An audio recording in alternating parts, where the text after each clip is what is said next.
can do it. It all comes down in a movie to the story. Yeah. It really does. The story and the acting, let's be honest. Keep me interested in some way. I'm just going to say that. So this is their chance to, just let everybody know we're still here and yada, yada, yada. Speaking of Marvel Studios, of course, Avengers Age of Ultron, it wouldn't be a surprise if the whole cast is going to be there from there. So you'll see Robert Downey Jr., you'll see Chris Hemsworth, you'll see the whole cast up there and probably even more there, too. Mind you, they also have added, I don't know if I talked about this before, Andy Serkis. Do you guys know that name? Yeah. Okay. Yeah. Actually, he's also, in addition to that, he's going to be releasing on Friday. That's this weekend, guys. Dawn of the Planet of the Apes. He's going to be the monkey in there. Amy, good monkey. I might actually. I'm I wouldn't really mind going to seeing go it. check this out. I wouldn't mind seeing. I might wait because that first one was kind of like the surprise of the year when that one came out for me. I really enjoyed it. Franco in it. I can see past. Well, the James Franco's not going to be in this one, so I will see this one. Yeah, exactly. Yeah. It's Gary Oldman. What more do you need? Oh, and it's got what's her name? Carrie Russell.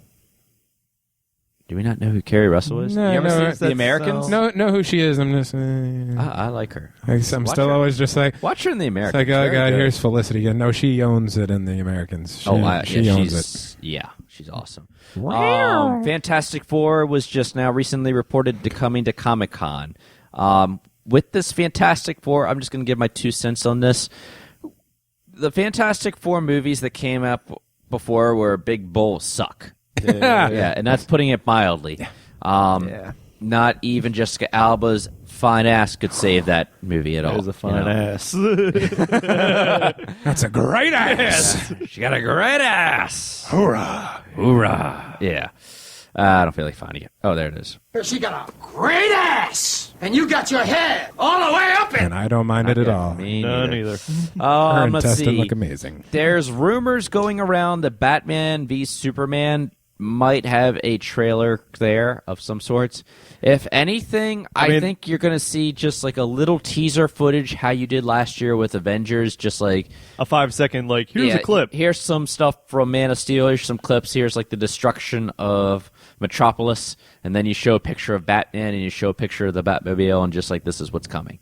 That's it. I think that would be pretty cool, all in all. Give me something. It's just going to be just that little nugget they're just going to give you, but it's not going to be anything anywhere like you see a whole minute long something. You see 15 seconds. Now I do think it would be pretty cool if they just pulled something out of left field and be like, okay, we're not gonna do Batman versus Superman for 2016. We're gonna do it in 2015.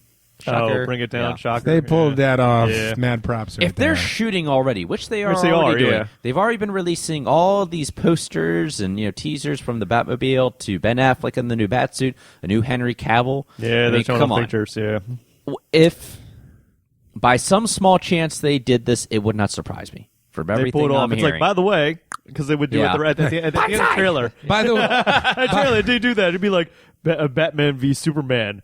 Summer 2015. You're like, oh, snap. Yep. By the way, Merry Christmas. And then you have Pauly Shore come and say, gotcha. You got that. I would like to see that anyway. So stay tuned for more stuff with that. I will be doing a whole episode of Nothing But Comic-Con in the weeks to come. A little bit of other news in here before we get to some other good stuff. Clerks 3. Did any of you guys ever see the Clerks movies? Oh, yes. Definitely. No. Didn't like it, James, or you didn't see it? I never watched them. Never watched them, me neither. Okay. Bradley, what can you tell us about the Clerks movies? Besides, it's got Kevin Smith. It's basically two guys working. One works at a convenience store. The other one works at the next store, video rental store. And it's just random events that happen in their store. Just random crap that'll happen, that'll hand them. Just people they deal with all day and just random topics of conversation. First one dealt with in the in-store. The second one, the store burnt down, so they started working at basically a fast food restaurant like a McDonald's. Mm-hmm. But it's just events that just randomly and coincide to happen, and it just has to have Jay and Silent Bob in it, so it's kind of that level of stuff, humor. All right. Again, the second one ended with the donkey show, so need I say more? Sold. But yeah, just And they these talk, random I know events. they talk like a lot of Star Wars, and He deal, does like, nothing with a lot but of comic different book customers. stuff in Yeah. there, especially. Like, there's the entire conversation about The Death Star. about the Death Star and talk about the workers and be like, yo, man, I feel sorry for all those about the second one being blown up. Why? Look at all those workers, all those contractors doing it. And then as immediately they're talking about that, like some guy walks up to the counter and and talks to him and says, yeah, man, I know a buddy that works for a contractor. He went to go help out that guy on 75th Street, and it turns out he was a drug dealer. Guy got shot up that day because of a drug bust. No one's looking out for the contractors, and it's like, this other movie's about just random crap that happens. I like that. And I they like ask to him see like, this. I'm very interested. I remember they walked in like the first one's just great. I mean, it's black and white, old style, humor, and comes in. I remember he asked him like, man, what's the worst thing you hate about your customers? Like, is there one you can't really stand? He's like, all right, you know what I can't stand? The milkmaids. The milkmaids, those women that go down and pull out milk from all the way in the back. They have to check for that perfect date all the time. I don't know what it is. They just piss me off. And that's like the whole movie. It's just ram stuff. Sounds good to me. You'll especially love it because the video store guy just likes to mess with people all the time. Sounds So like my kind of guy. yeah, there's that one scene I have to say where he's sitting there and he's on the phone trying to put an order in, and the woman asks him, do you have this like kids film? He's like, Yeah. oh yeah, hold on for a second, not yet, I'm gonna put an order. And then right before he does it, he lists this entire like list of just nothing but like the most like disgusting porno names he could think of as he's listing it. He's like, yeah, that's it. And then he turns and goes, oh yeah, one more. Do you have this like in front of the woman and her kids? All right, Yeah. so there's That's a little Clerks. information Yeah. about Clerks. Right now, it was owned by the Weinstein Company. If you guys have heard of the Weinstein Company, they've done a few movies like Django Unchained. What other movies have they done? Don't have production without the Weinsteins. Yeah. That they'll pretty much finance anything that they think will become an Oscar of some sorts. Now, Kevin Smith, the genius, I will say genius. Oh, he okay? is a genius. Let's be honest, he is. Behind this project and the star of it as well. He has 8 years later, I think, since the last sequel that we had, Clerks II. I believe it was. Is that how long it's been? I think it's been that long. Anyway, he decided, he's always talked about Clerks III coming. He budgeted this movie at $6 million. Now, you think about how low $6 million really is in the movie business. It is like, it's nothing, okay? I mean, that's normally, not talking about guys, production, but you're talking about like advertising alone. Yeah. Normally, like even a Star Wars movie, at least is $100+ million, maybe even more, maybe even to 200. Based on his name alone, he could probably just triple that just off like an opening night in like 100 theaters. And think about especially who he has, like, people that come in, because he gets some high talent people that just come to get onto his show. I mean, he's had before, Ben Affleck that's been in there as well. I mean, Rosario Dawson. Yeah. Of course, I don't think he wasn't on Clerks, but in other films, obviously. But. So anyway, Smith had hoped to continue his story and shoot Clerks 3 this May, actually, even bringing actress Rosario Dawson back from Clerks 2. But according to the director, those plans have now stalled because the film studio has passed on the project for budgetary reasons. What? You passed on the cheapest movie you've probably put out in the last 20 years. Yeah. And it will make money. Now, Smith did later say idiot. that this is still going to happen, but I guess I'm kind of scratching my head here, be like, why such a low budget would you pass on this? It's almost it's like you're gonna make it back easily. If you're a studio like, say, Warner Brothers, who just released Edge of Tomorrow and had such a high budget on that, and it didn't do as well as projected, that would make sense. It's like this is an easy way to bounce back. Let's be honest. Exactly. This is just like, okay, this is just a little, well-known director and actor. It's got a cult following. It's got a cult following. The first one is definitely amazing. If anybody wanted to borrow it from me, I still have my copy. I think. Okay, so. you'll probably never get that back from me. I'm still waiting for you to watch my movie that I still got. The one that's down there. Scott Pilgrim. Scott Pilgrim. Anyway, I just figured I'd let you guys know about that. Moving on, Fast and Furious 7. The film has finally finished shooting. In doing this, they released an open letter. They described themselves as a family. The letter is a thank you for fans for their support since the death of cast member Paul Walker. Quoted, there was a time when we didn't know if we could go on or even if we should. But we listened to you, and you inspired us to not only keep going, but to try and make this Fast and the Furious movie, the best Fast and the Furious movie yet. Quoted. The heartfelt Facebook post also credits cast member Vin Diesel for his strength, which moved the cast forward when they needed it the most. Walker passed away in a car crash in California when he was traveling as a passenger in the car, which lost control and hit a lamppost before bursting into flames. The actress brothers have completed Walker's scenes. We've talked about that before. Yep. So it's going to be released, I believe it's next April. Okay. They bumped that up. So it's coming. Like I said, I just put this in there just because I know there are Fast and Furious fans out there, whatever. True, yeah.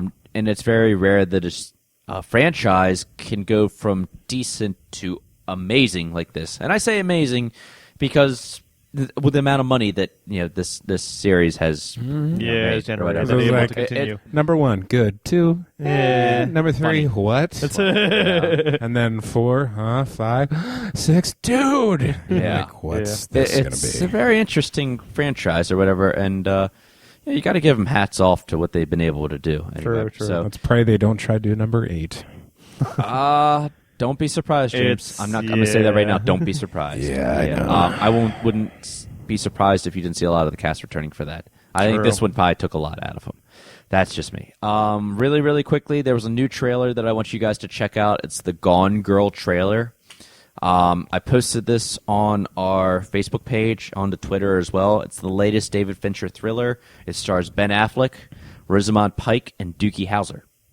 Now, what makes this interesting is David Fincher is the director of Seven, the girl with the dragon tattoo, Social Network.